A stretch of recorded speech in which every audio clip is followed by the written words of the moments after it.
우리는 계속해서 이 신명기를 살펴보고 있습니다. 누군가는 기독교를 이 기도교라고 합니다. 이 기독교는요, 바로 기도하는 종교죠. 그래서 기도가 참 중요합니다. 여러분, 기도는 무엇일까요? 바로 하나님이 우리 인간에게 주신 아주 귀한 선물과 같습니다. 이 믿음의 선배들이 이렇게 기도를 표현했습니다. 이 기도를 통해서 하나님이 일하시고 기도하는 자는 하나님의 일을 한다라는 거죠. 우리의 기도를 통해서 하나님이 일하시고 또한 기도하는 자를 통해서 하나님이 일하신다라는 거죠.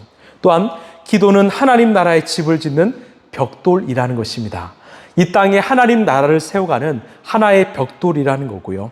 기도는 신자의 유일한 무기라는 거죠. 기도로 악한 영과 또는 이 세상과 맞서 싸울 수 있는 무기라는 거고요. 기도는 천국 발전소의 스위치를 누르는 것이다라는 거죠. 결국 기도를 통해서 우리는 하나님 나라를 경험할 수 있다라는 거죠. 이처럼 이 믿음의 고백을 통해서 우리 선배들은 기도가 얼마나 중요한지를 우리에게 이야기합니다. 여러분 한번 생각해 보길 원합니다. 어떻게 피조물인 우리 인간이 창조주이신 하나님을 움직일 수 있을까요? 어떻게 연약한 피조물인 우리 인간이 감히 하나님께 우리의 소원과 우리의 어떤 바람을 고백할 수 있을까요? 그래서 기도는요, 참 선물과 같습니다.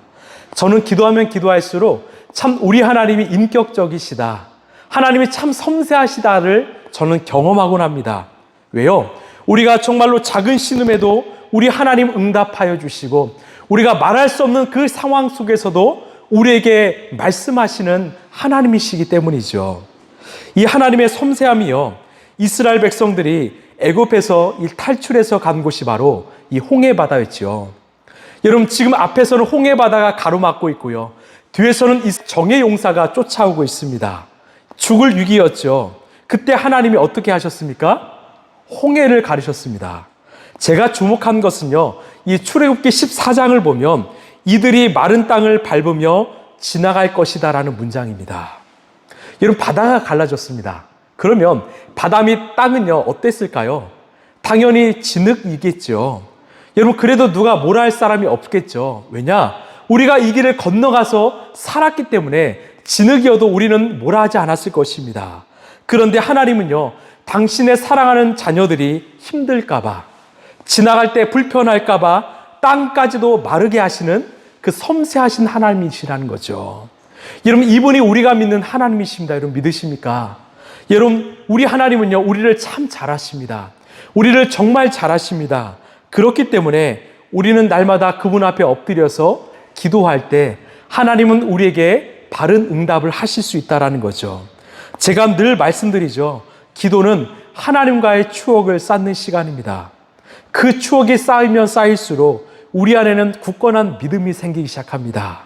여러분, 기도를 통해서 하나님과 여러분의 1대1의 추억을 쌓으시길 바랍니다. 다른 사람이 주지 못할 그 하나님과의 추억을 쌓길 소망합니다. 오늘 말씀은요, 이 모세가 하나님께 드리는 기도인데요, 우리 23절, 24절 함께 읽겠습니다. 자, 시작. 그때 내가 주님께 간구하였습니다. 주 하나님, 주님께서는 주님의 크심과 권능을 주님의 종에게 나타내 보이셨습니다. 하늘과 땅 사이에 어떤 신이 주님께서 권능으로 하신 것 같은 일이 할 수 있겠습니까? 아멘. 자, 이게 바로 모세의 기도의 시작이었습니다. 여러분, 기도하실 때요, 바로 내 고민과 어떤 내 소원을 말씀드리기 전에 먼저 하나님을 찬양했으면 좋겠습니다. 우리가 기도하는 그 대상인 하나님은 어떤 분이신가? 그 하나님의 위대하심과 존귀하심과 의로우심과 그 영광스러우심을 여러분 고백했으면 좋겠습니다. 여러분, 이 찬양이요, 바로 우리가 할 수 있는 하나님을 향한 우리의 신뢰 고백입니다. 제가 주일에 말씀드린 것처럼 여러분, 믿음에서 가장 중요한 것은 바로 크기보다 바로 그 믿음의 대상임을 말씀드렸지요. 제가 요즘요, 이 고등학교에서 종교학을 가르칩니다. 제가 수많은 종교에 대해서 좀 연구하고 있는데 이번에 이 학생들이요, 이 네팔로 선교를 떠납니다. 이 네팔의 대표적인 종교가요, 바로 힌두교예요. 여러분, 힌두교에 신이 몇 가지가 있는 줄 아십니까? 바로 10만 가지입니다.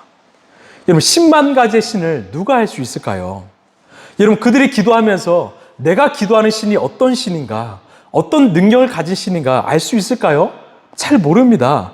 그러나 우리가 믿는 기독교는요, 유일신이죠.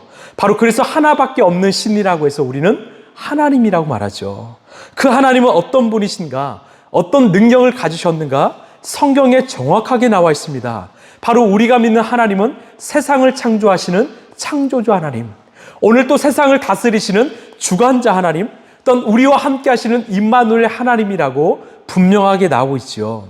그렇기에 우리가 내 믿음의 대상인 하나님을 먼저 찬양하고 신뢰를 고백함으로 기도를 시작했으면 좋겠습니다. 그 다음이 바로 진짜 기도 제목인데요. 우리 25절 함께 읽겠습니다. 시작.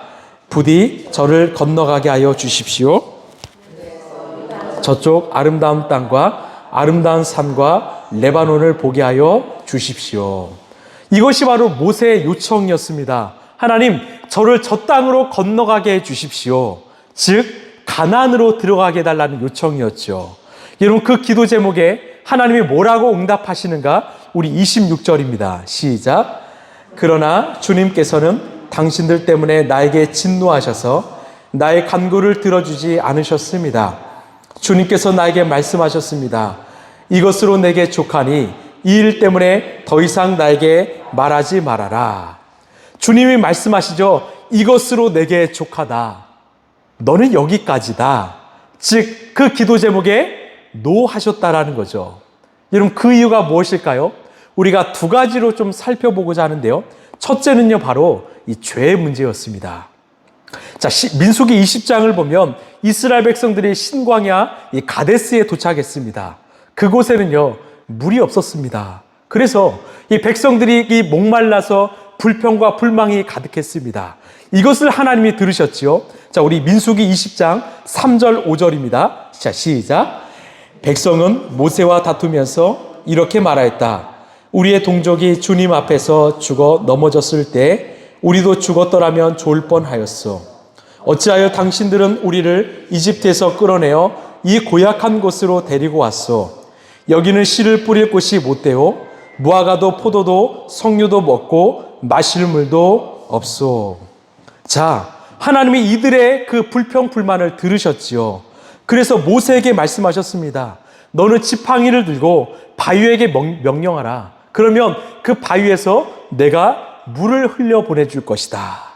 자, 이 말씀을 듣고요, 모세가 어떻게 행동했는가? 우리 11절 12절입니다. 시작.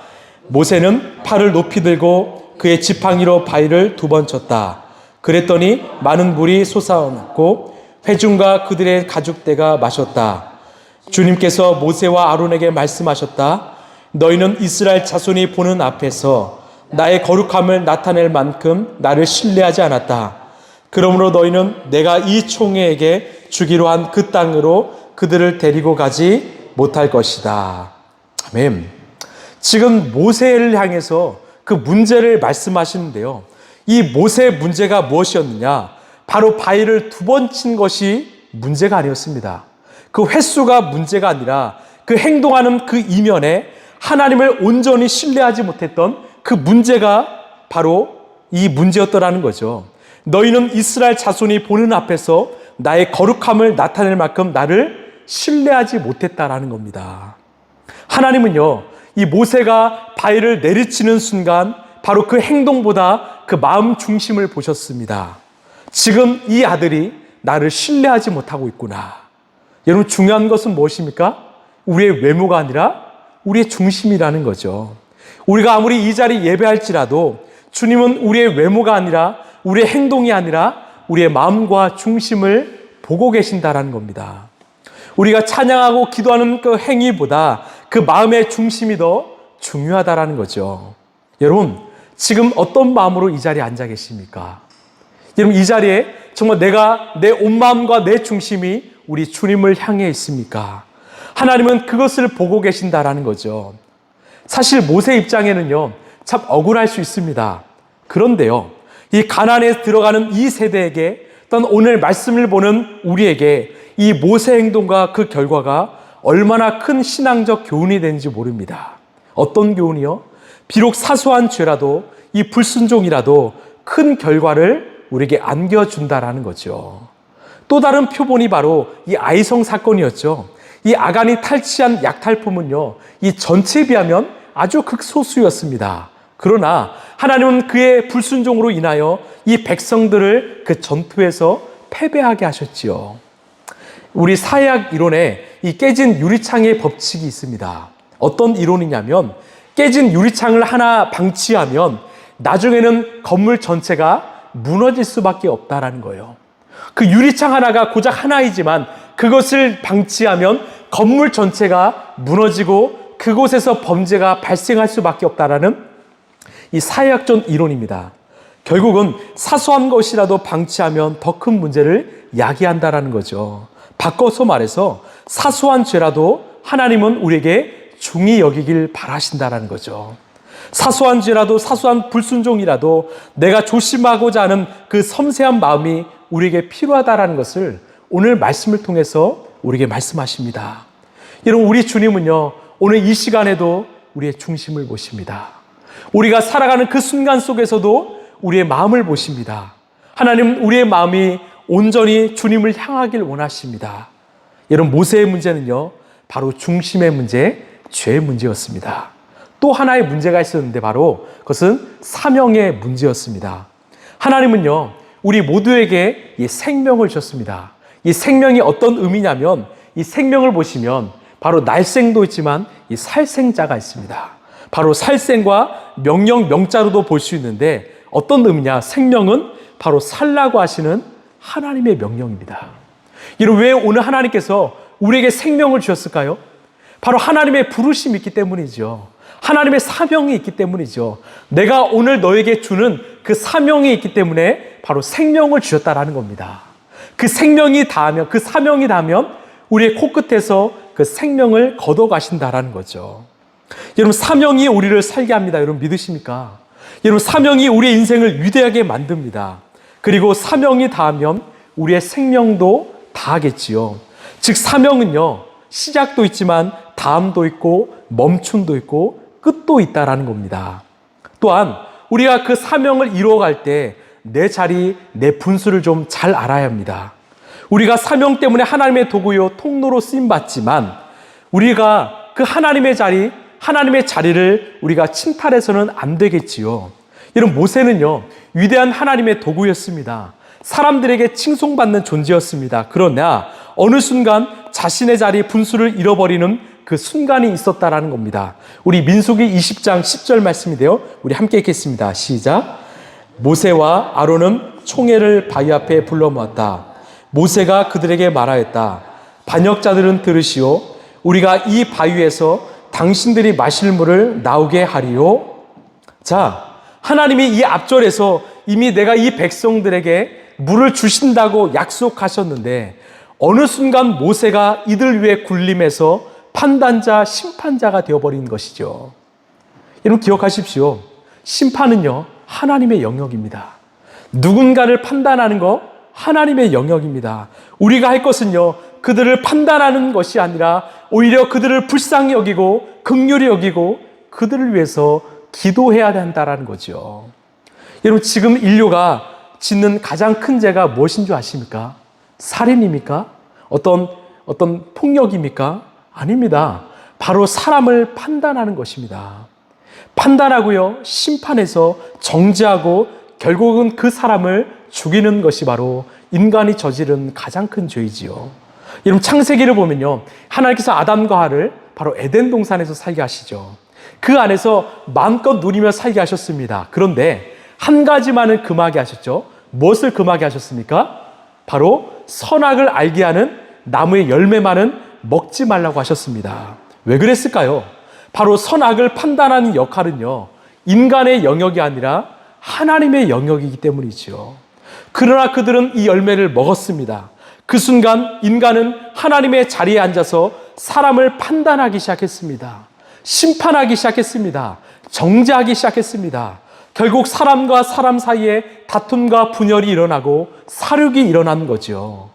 여러분, 우리는 하나님의 부름을 받은 도구요 통로이지 판단자, 심판자가 아님을 기억하시길 바랍니다. 여러분, 그 잘못을 우리가 정말 다시 되풀이하지 않길 바랍니다. 이 모세 사명은요, 여기까지였습니다. 하나님께서 모세에게 주신 사명은요, 이 백성들을 애굽에서 건져내서 가나안으로 인도하는 그 역할까지였습니다. 그 다음 사명은요, 바로 여호수아에게 맡겨주신 거죠. 저는요, 이런 생각을 해봅니다. 이 박수 칠 때 떠나라라는 말이 있지요. 이 모세의 퇴장은요, 자신에게는 아까울 수 있지만 하나님의 관점에서 볼 때는 아마 가장 아름다운 퇴장이 아니었을까 싶습니다. 만약 여호수아가 이 모세의 바톤을 이어받았는데 모세가 건재했다면, 모세가 살아있다면 아마 백성들도 혼란스러웠고 여호수아도 힘들었지 않았을까 싶습니다. 이처럼 하나님의 사명엔 기한이 있고 다음이 있습니다. 끝도 있습니다. 여러분, 그것을 인정하시길 바랍니다. 비록 모세의 40년의 여정 속에서 실수도 있었지만 모든 것을 합력하여 선으로 이루신 그 하나님께서 그 모세의 마지막을 아주 아름답게 이 끝맺음 하셨던 거죠. 그의 사명은 여기까지였던 거죠. 그렇습니다. 이 모세가 가나안에 들어가지 못했고 그의 사명은 여기에 끝났지만 마지막으로 할 일이 하나 남겨져 있었다는 거죠. 우리 27절, 28절 말씀입니다. 자, 시작. 너는 이 요단강을 건너가지 못할 것이니 저 비스가 산 꼭대기에 올라가서 너의 눈을 들어 동서남북 사방을 바라보아라. 너는 여호수아에게 너의 직분을 맡겨서 그를 격려하고 그에게 용기를 주어라. 그는 이 백성을 이끌고 건너갈 사람이며 내가 보는 땅을 그들에게 유산으로 나눠줄 사람이다. 자, 마지막까지 할 일이 하나 있었습니다. 바로 여호수아에게 그 리더십을 잘 이양하라는 거죠. 그 믿음의 유산을 이 백성들에게 잘 나눠주라는 것입니다. 이것이 마지막 사명인 거죠.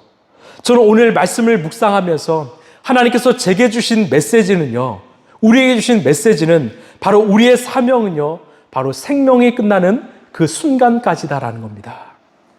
하나님께서 우리에게 주신 그 사명은요, 내 생명이 다하는 그 순간까지라는 거죠. 이런 말이 있습니다. 나이가 들어서 느려진 것을 두려워하지 말고 멈추는 것을 두려워하라라는 말이 있습니다. 느려진 것을 두려워하지 말고 이 멈추는 것을 두려워하라는 말이 있습니다. 나이가 들면 들수록 가장 두려워할 것은요, 내 꿈이 멈추는 것, 내 비전과 내 사명이 멈춰가는 것이 아닐까 싶습니다. 또한 하나님께서는요, 하나님의 사명은 나 한 사람 하나님 잘 믿는 것으로 끝나지 않는다라고 말씀하십니다. 우리의 사명은요, 더 나아가서 내 믿음을 나의 후대에게도 잘 물려주는 것까지가 하나님이 주시는 사명이라는 거죠. 모세가 여호수아에게, 또한 부모 세대가 자녀 세대에게 그 믿음의 유산을 잘 물려주는 것, 그것이 바로 우리가 해야 될 일이 아닐까 싶습니다. 여러분, 이것은 우리의 교회의 사명이기도 합니다. 우리 교회가 잘 성장해서 많은 사람들이 모이는 것, 여러분, 거기에 우리가 만족하지 않길 바랍니다. 우리의 자녀들, 우리의 다음 세대들에게 그 믿음의 유산을 잘 물려주는 것까지가 우리의 사명이 아닐까 싶습니다. 지금 안타까운 것은요, 바로 한국교회의 실정입니다. 이 30대, 40대 가난한 성도가요, 이 교회에 안 나가는 성도가 무려 35% 이상이라고 합니다. 더 많아진다고 하지요. 또한 고등학교를 졸업해서 이 교회를 이탈하는 청년의 숫자가 70%가 된다고 합니다. 그 이유가 그들은 하나님을 잘 모르겠다라는 거예요. 교회에 나갈 이유가 모르겠다라는 거죠. 여러분, 이것이 우리가 기도해야 될 제목이 아닐까 싶습니다. 점점 교회 안에 다음 세대의 청년들이 사라지고 있습니다. 이제는 백발이 된 어른들만 남겨진 그 박물과 같은 교회가 지금 한국 교회가 되고 있다라는 거죠. 우리는 소망합니다. 우리의 자녀들 다음 세대들에게 믿음의 유산을 잘 물려주는 그런 교회가 되길 소망합니다. 주님의 품을 잠시 떠났던 그 가난한 성도가 다시 돌아오는 그런 교회가 되길 소망합니다. 또한 예수를 모르는 자들, 하나님을 모르는 자들이 이곳에 와서 예수님을 만나는 그런 교회가 되길 소망합니다. 하나님이 주신 그 사명을 끝까지 완수하는 그런 라이프 처치가 되길 소망합니다. 말씀을 마무리하겠습니다. 모세는 그 가나안을 눈앞에 두고 자신의 마지막 삶을 마무리했습니다. 그는 들어가지 못했습니다. 두 가지 때문이었죠. 하나는 죄의 문제였고 하나는 사명의 문제였습니다. 하나님이 그에게 허락하신 시간은 바로 그곳까지였지요. 그렇지만 그는 끝까지 최선을 다했습니다. 하나님의 명령에 순종한 모세는요, 여호수아에게 자신의 리더십을 잘 넘겨주었고 다음 세대들에게, 자녀들에게 믿음의 유산을 잘 물려주었습니다. 여러분, 우리도 마찬가지 아닐까요? 먼저는요, 우리가 작은 죄라도 민감해지길 원합니다. 하나님과 나 사이에 가로막힌 것들이 있다면 우리가 성령의 능력으로 끊어내길 소망합니다. 그리고 하나님의 부르심, 그 사명에 늘 예스했으면 좋겠습니다. 우리도 모세처럼 잘 쓰임받다가 아름답게 퇴장하는 그런 믿음의 선배가 되길 소망합니다. 마지막으로 우리 라이프처치가 이 시대에만 반짝 쓰임받는 교회가 아니라 정말 다음 세대들에게도 잘 쓰임받는 교회가 되길 소망합니다. 아름다운 신앙의 그 문화의 유산을 잘 물려주는 그런 교회가 되길 소망합니다. 어른과 청년들이 소통하는 교회, 부모와 자녀들이 소통하는 교회, 세대와 세대가 소통하는 교회, 또한 누구든지 환대하고 사랑하는 교회, 무엇보다 이 시대 속에서 하나님이 주신 그 사명을 잘 감당하는 그런 교회가 되길 소망합니다.